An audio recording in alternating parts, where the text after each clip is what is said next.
Aplikasi dan interpretasi dari analisis profitabilitas. Baik, dalam pertemuan kita kali ini dalam mata kuliah analisa laporan keuangan, kita akan membahas materi tentang analisis profitabilitas, di mana profitabilitas ini sangat erat kaitannya dengan kemampuan perusahaan dalam menghasilkan laba, seberapa produktif aset dan modal yang dimiliki oleh perusahaan tersebut dalam menghasilkan keuntungan bagi perusahaan. Pada pertemuan kita kali ini kita tidak akan membahas terlalu banyak karena hanya ada beberapa rasio yang ingin saya bahas ya. Jadi saya langsung ke yang pertama adalah apa sih kegunaan dari analisis profitabilitas ini.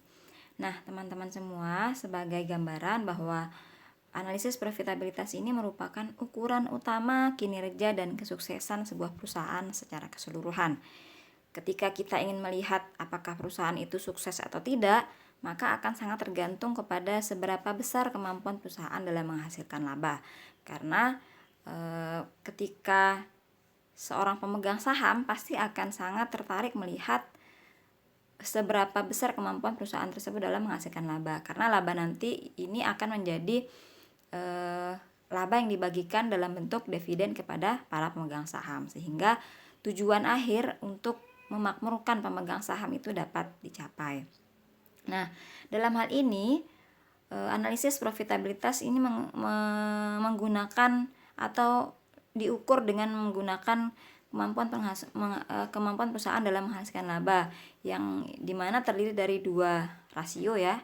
Yang pertama adalah return on investment atau ROI, atau yang sering juga disebut dengan return on asset ya, return on total asset, di mana rasio ini merupakan pengukuran kemampuan perusahaan secara keseluruhan dalam menghasilkan keuntungan dengan jumlah keseluruhan aktiva yang tersedia di dalam perusahaan. Jadi secara sederhananya, melihat seberapa produktif aset ya atau aktiva yang dimiliki oleh perusahaan tersebut dalam menghasilkan keuntungan. Semakin besar aktiva atau aset yang dimiliki, seharusnya semakin produktif dan semakin besar juga keuntungan yang diperoleh oleh perusahaan tersebut ya. Dimana ketika sudah ini dihitung, maka semakin tinggi hasil dari rasio ini, maka akan semakin baik keadaan suatu perusahaan tersebut karena keuntungan yang dimiliki juga semakin besar. Yang kedua adalah return on equity. Kalau yang tadi kita berbicara tentang aset, maka return on equity ini adalah kemampuan perusahaan dalam menghasilkan laba dilihat dari jumlah modal sendirinya atau pemegang sahamnya. Di mana melalui ROE, investor dapat melihat kemampuan perusahaan dalam mengelola modal sendiri untuk menghasilkan laba bersih. Jadi seberapa produktif dana yang masuk atau bersumber dari pemegang saham atau modal sendiri dalam menghasilkan laba bersih. Semakin besar modal pemegang sahamnya, maka seharusnya semakin besar juga laba bersih yang dihasilkan oleh perusahaan tersebut. Karena ini juga pasti menjadi harapan dari para pemegang saham.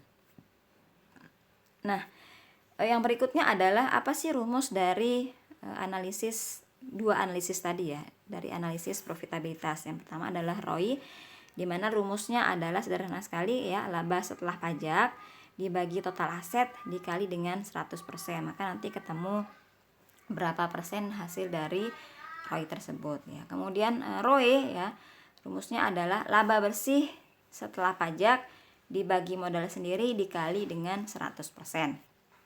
Adapun yang terakhir ya, saya sudah bilang bahwa materi kita tidak banyak.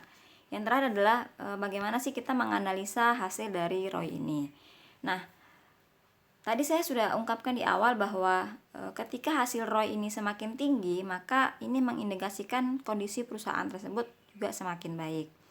Misalnya, saya contohkan, jika suatu perusahaan mendapatkan laba bersih sebesar 10 juta rupiah dengan total aset sebesar 50 juta rupiah, maka nilai ROI adalah sebesar 10 juta rupiah dibagi dengan 50 juta rupiah menghasilkan nilai 0,2 atau 20%.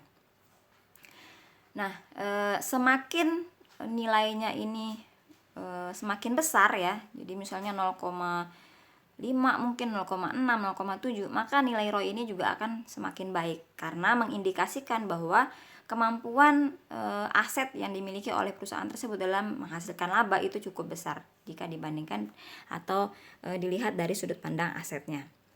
Kemudian ROE ya, ini merupakan jika hasil perhitungan ROE itu mendekati 1, jadi nilainya itu adalah 0 sampai 1, maka akan menunjukkan efektivitas dan efisiensi perusahaan dalam menghasilkan pendapatan. Namun, jika nilai ROE mendekati 0, maka perusahaan tidak dapat mengelola modal dengan efisien untuk mendapatkan penghasilan. Semakin besar nilai rasionya, maka semakin besar dana yang dapat dikembalikan dari ekuitas menjadi laba. Artinya, semakin besar laba bersih yang diperoleh dari modal sendiri. ROE tinggi akan menyebabkan posisi pemilik modal perusahaan juga akan semakin kuat. Dan ini adalah memang harapan dari para pemilik modal ya, makanya mereka mau berinvestasi karena harapannya adalah mereka akan mendapatkan keuntungan yang dibagikan melalui dividen.